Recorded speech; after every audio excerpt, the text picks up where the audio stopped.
All you have to do is look to Europe, because we are following their pattern. They're a few years ahead of us when it comes to socialism, and I think they're also a few years ahead of us when it comes to shutting down free speech. With me now is Dutch lawmaker Geert Wilders. He is facing jail time now in the Netherlands for his viewpoints on Islam. He has also just been barred from entering Great Britain to attend a screening of his new film. Good to see you again, sir. How are you? Good to see you, Glenn. Pleasure to be on your show. How surprised were you that you couldn't go into the United Kingdom? Well, I'm very surprised. I really thought that the United Kingdom was a democracy with freedom of speech high on the agenda. I was 1 month before, in December last year, a guest of the House of Lords preparing the visit and the showing of fitna, and nobody banned me at that time.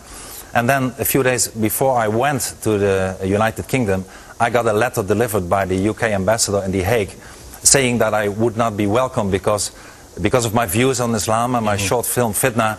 I would threaten community harmony, whatever it means, and therefore public security. And I thought by myself, well, this is very wrong, so I just take a plane and let them send me back if they have the guts to. And unfortunately, they did. But you're here in America now. Did you have a hard time getting in? The good news is that I had a very easy time to enter the United States thanks to your immigration officers. Oh yeah, I was very welcome. Now we let anybody in. It's come to the back door. Okay, let me. First of all, I just have to give you this quote and get your thoughts. There are my glasses. The fact that in Mohammedan law, every woman must belong to some man as his absolute property, either as a child, a wife, or a concubine, must delay the final extinction of slavery until the faith of Islam has ceased to be a great power among men. Pretty outrageous stuff. Yeah. You didn't say that, though. I didn't say that, no. No. Winston Churchill said that. Yeah, and Winston Churchill, as a matter of fact, in a book in the 50s, also made a comparison, like Oriana Fallaci in Italy, but also Winston Churchill, the comparison between Mein Kampf and the Quran. One of the reasons that I'm being prosecuted. I don't remember Winston Churchill, who got a Nobel Prize for this book, really would have been prosecuted. And I have nothing against people. I have nothing against Muslims. But my point is that the Islam is a totalitarian ideology that should be compared not so much with other religions, but with other totalitarian ideologies like communism or fascism. And if I would have been allowed to enter the United Kingdom and I would have gone to the House of Lords, I would have reminded them to one of the giants of America who spoke there in 1982. This was President Reagan.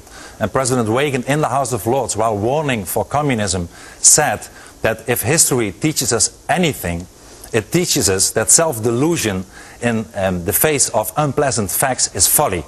And of course he was talking about communism, but what he meant is that we cannot escape for totalitarian ideologies that want to destroy us. Well, the totalitarian ideology that wants to destroy our freedom today, unfortunately, is the Islam, and we should stand up and fight it. Well, your country has been radically changed, and it's really through political correctness. I mean, I disagree with you on Islam. I know Muslims that are good people. I have nothing against Muslims. It's the ideology. Right. As it's used for control purposes. But I just want to show America this, and I don't even know if this showed.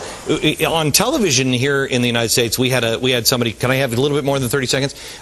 We had somebody on television, or that was running a television station just a couple of weeks ago, behead somebody in an honor killing. Yeah. And then in England, where you're not allowed to say anything, they have an anti-Christmas message. The Queen gives a Christmas message, and I just want to play a little bit of the other side, I guess, for fairness against Christmas. The other side, this is, do we have the video? This is the video of the other side. We don't have it? You reload it, there it is. They have Ahmadinejad give the anti-Christmas message in the United Kingdom. That's insanity. They have Ahmadinejad in the United Kingdom. They have people shouting Hamas, Hamas, and all the Jews have to be gassed in the center of London. They have Al-Qaeda affiliates as a guest from Lord Ahmed in the House of Lords a few years ago. They have pop music bands in December last year who are shouting music that gays should be killed. They have the most terrible thing, and one guy like myself is standing up and saying this is wrong, we have to defend freedom of speech and warn against the totalitarian ideology of the Islam, and I'm being banned. I'm here today, Glenn, this week in the United States, to really learn from you. What I want to propose is a European kind of First Amendment. I want all the hate speech laws that are only used against us to be abolished in Europe. And let us come with a European first kind of amendment and learn from the freedom of speech that you Americans have. Well, we take it for granted. I don't think people really understand it here. Best of luck to you, sir. Thank you very much. Stay safe. I appreciate it. You know, Thanks, America, there is no speech worth protecting unless it's the speech you abhor. I don't know about you, but I ain't trying to ban any speech about M&Ms are yummy.